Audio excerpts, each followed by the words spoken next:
সারা দেশে দিনের তাপমাত্রা সামান্য বাড়তে পারে এবং রাতের তাপমাত্রা প্রায় অপরিবর্তিত থাকতে পারে বলে জানিয়েছে বাংলাদেশ আবহাওয়া অধিদপ্তর।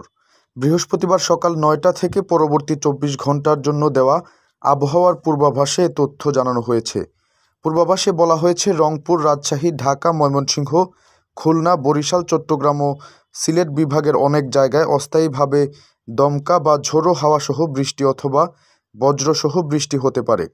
সেই সঙ্গে দেশের কোথাও কোথাও বিক্ষিপ্তভাবে শিলাবৃষ্টি হতে পারে। তাপমাত্রার বিষয়ে বলা হয়েছে, সারা দেশে দিনের তাপমাত্রা সামান্য বৃদ্ধি পেতে পারে এবং রাতের তাপমাত্রা প্রায় অপরিবর্তিত থাকতে পারে। ৭২ ঘন্টার আবহাওয়ার অবস্থায় বলা হয়েছে, এ সময় আবহাওয়ার সামান্য পরিবর্তন হতে পারে। আর বর্ধিত ৫ দিনের অবস্থায় বলা হয়েছে, বৃষ্টি অথবা বজ্রসহ বৃষ্টি কমতে পারে এবং এ সময়ের শেষের দিকে তাপমাত্রা বাড়তে পারে। বুধবার হাতিয়ায় দেশের সর্বোচ্চ ৮৪ মিলিমিটার বৃষ্টিপাত রেকর্ড করা হয়েছে, তবে ঢাকায় কোনো বৃষ্টিপাত হয়নি।